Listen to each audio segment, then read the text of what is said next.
Hai, selamat sore komunitas teman Ayu, sahabat teman Ayu dimanapun berada. Pada sore hari ini saya ingin sharing materi terkait dengan personal grooming dalam membangun identitas diri kita. Sebelumnya teman-teman pasti sudah pada tahu apa itu yang namanya personal grooming. Personal grooming itu adalah penampilan diri kita dalam berpakaian yang disesuaikan dengan waktu dan tempatnya yang dapat memberikan kesan atau first impression yang baik sehingga orang lain dapat memberikan nilai positif kepada kita.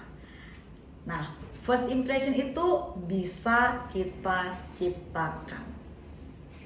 Jadi kembali lagi, personal grooming itu apa? Personal grooming itu adalah identitas diri kita, cerminan diri kita. Baik buruknya diri kita dinilai oleh orang lain itu tergantung dari cara kita menyajikan diri kita.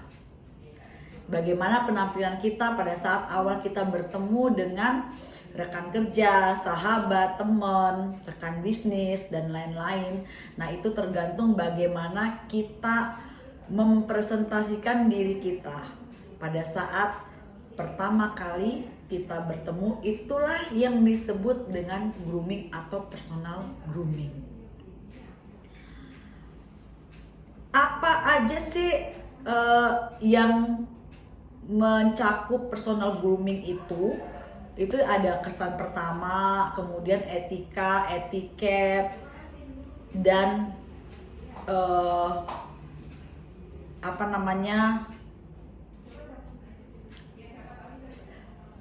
penampilan tentunya.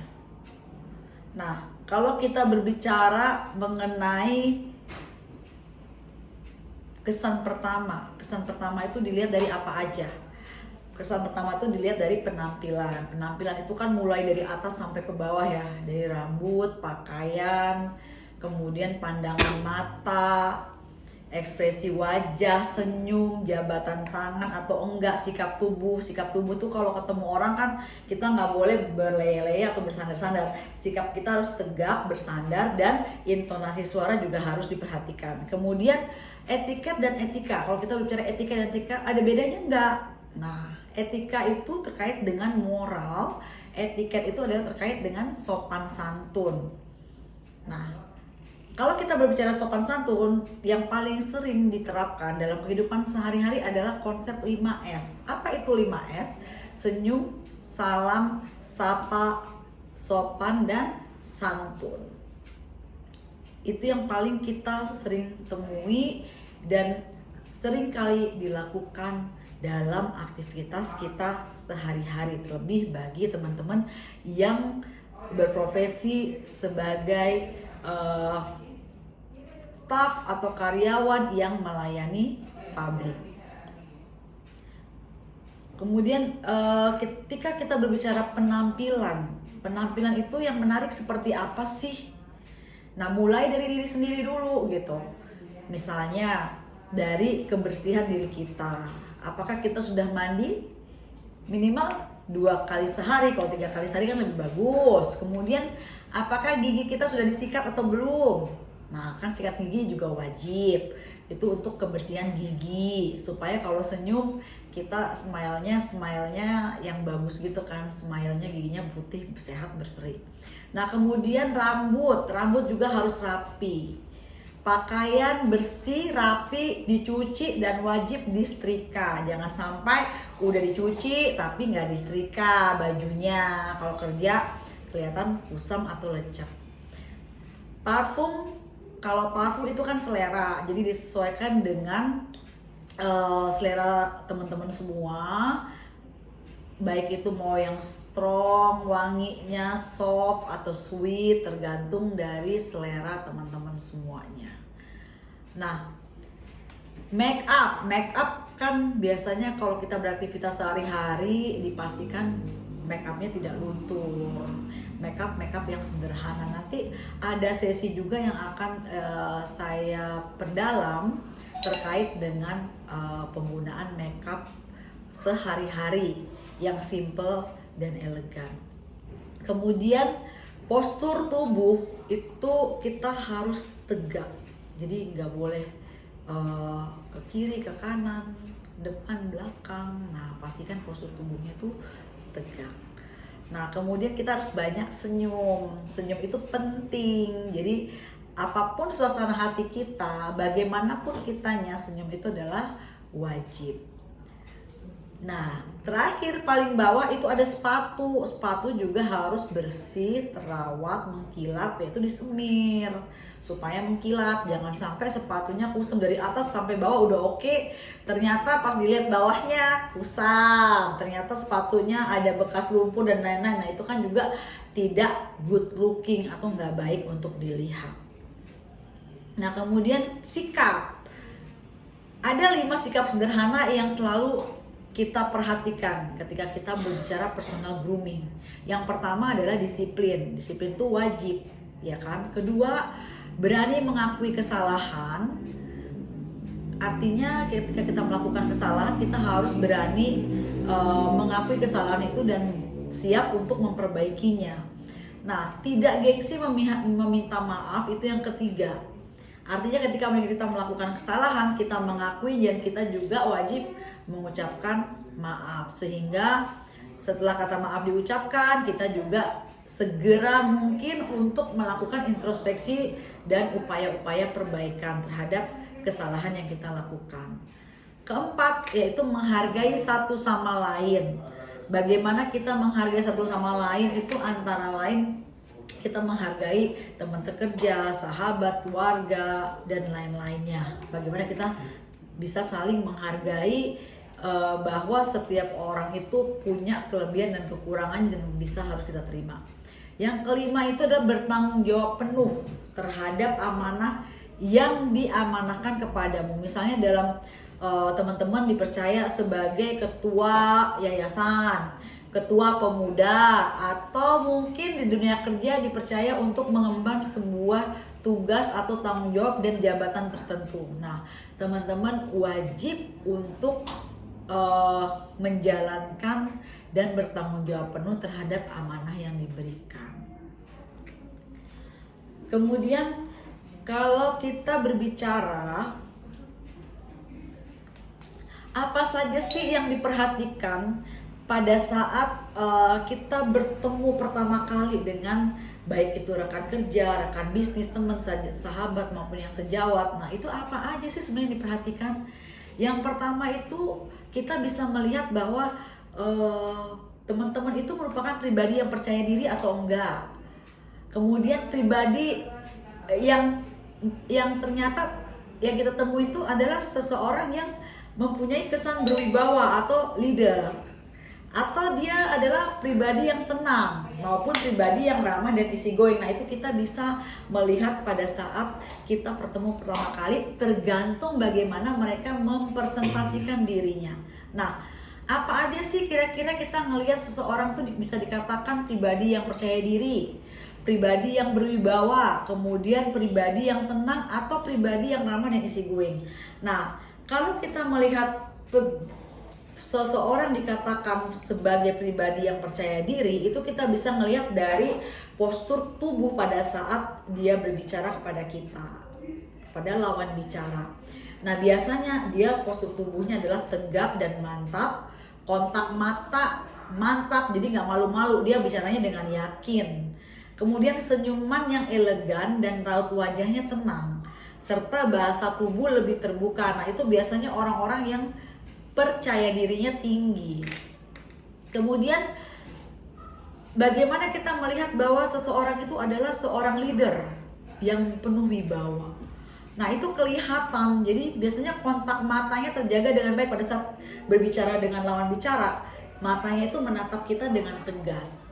Kemudian cara berjabat tangannya juga tegas, sikapnya tegas, ya kan? Cara bicaranya tegas, postur tubuhnya tegap, pembawaan dirinya yang tenang dengan bahasa-bahasa yang sangat fleksibel. Biasanya seorang leader seperti itu, dia luas, fleksibel, tetapi tanpa lupa menjaga sikapnya yang benar-benar terarah dan teratur. Nah, kemudian ada juga kita menghadapi pribadi yang tenang.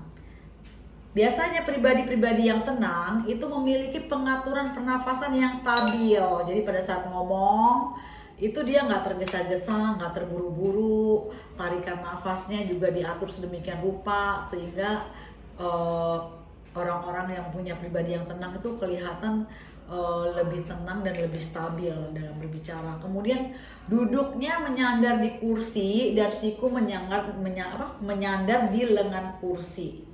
Nah, gerakan tubuhnya juga fleksibel dan serasi. Maksudnya dia sangat menjaga gitu. Kalau orang tenang kan apa-apanya serba terjaga dan terkontrol dengan baik, termasuk emosinya juga terkontrol dengan baik.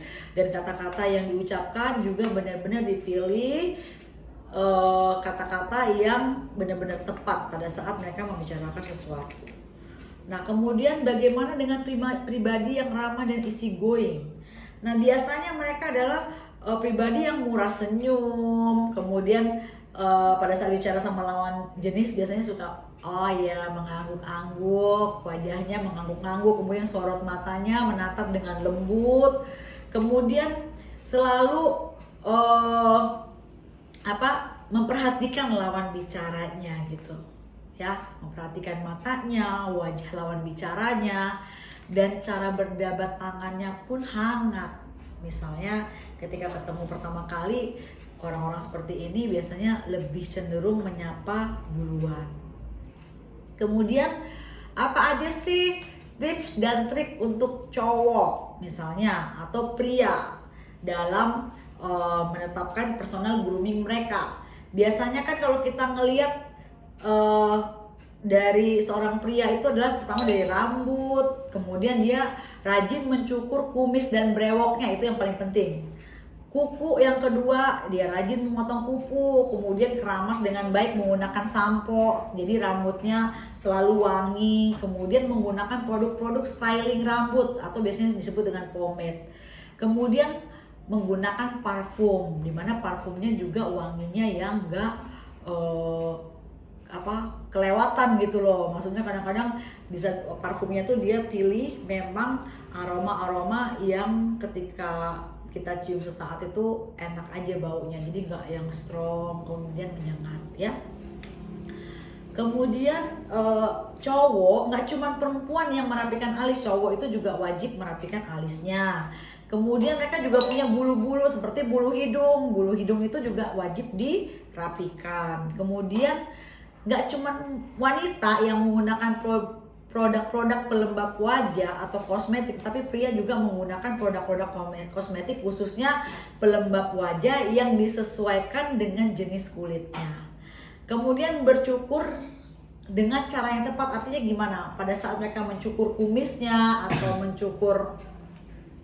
mencukur brewoknya, nah itu mereka biasanya itu sebelum mencukur mereka menggunakan semacam kayak busa ya, sabun atau apalah, busa atau wax gitu, supaya menghindari untuk terjadi iritasi pada saat mencukur brewoknya. Kemudian yang paling wajib adalah menjaga kebersihan mulut dan gigi. Dengan cara apa? Menggosok gigi secara teratur dan kumur dengan teratur menggunakan obat kumur. Nah, bagaimana dengan cewek atau wanita atau perempuan? Perempuan biasanya diharapkan berpakaian dengan tepat. Artinya tepat itu apa? Tepat dengan badannya, tepat dengan gayanya, tepat dengan size-nya atau ukurannya. Kemudian hindari parfum yang beraroma berat. Biasanya kalau wanita kan kalau nggak soft sweet ya, jadi wangi-wangi yang memang lembut gitu. Kemudian kuku dan tangan juga harus bersih, selalu bersih. Bagi yang berhijab, nah gaya berhijabnya juga diperhatikan. Misalnya warna-warna color hijabnya itu dipilih memang warna-warna yang netral. Kemudian gaya rambut juga diperhatikan. Kalau rambut panjang ya diikat, kalau rambut pendek biasanya di curling atau di blow. Misalnya seperti itu. Kemudian make up juga kita pastikan make upnya flawless. Dan perhiasan yang digunakan juga supaya nggak terlalu norak, jadi simple dan elegan. Nah itu Itu tadi terkait dengan personal grooming yang mempresentasikan diri kita. Bagaimana kita mempresentasikan diri kita, tadi udah saya sampaikan bahwa lebih penting dari personal grooming adalah be yourself, menjadi diri kamu sendiri, ya kan? Karena gaya yang kamu perlihatkan itulah yang menjadi cermin dari kepribadianmu atau penampilanmu pada saat ketemu dengan rekan bisnis, teman kerja, atau rekan sejawat pada saat kesan pertama atau first impression tadi, ya. First impression sangat menentukan hubungan yang baik untuk langkah berikutnya, apalagi kalau kita berbicaranya bisnis ya. Jadi begitu first impression kita masuk untuk berbicara bisnis dan lain-lain itu pasti akan nyambung. Jadi kenapa penting yang namanya personal grooming? Itu penting, itu adalah citra diri kita, bagaimana kita bisa membangun citra atau image diri kita dengan baik, dan juga ketika kita mewakili perusahaan tempat kita bekerja, citra diri perusahaan kita juga akan menjadi baik dengan personal grooming yang baik yang kita sajikan. Mungkin itu teman-teman, sahabat komunitas teman Ayu, semoga bermanfaat terkait dengan materi yang saya sampaikan sore ini. Selamat sore, salam sehat selalu untuk kita semua.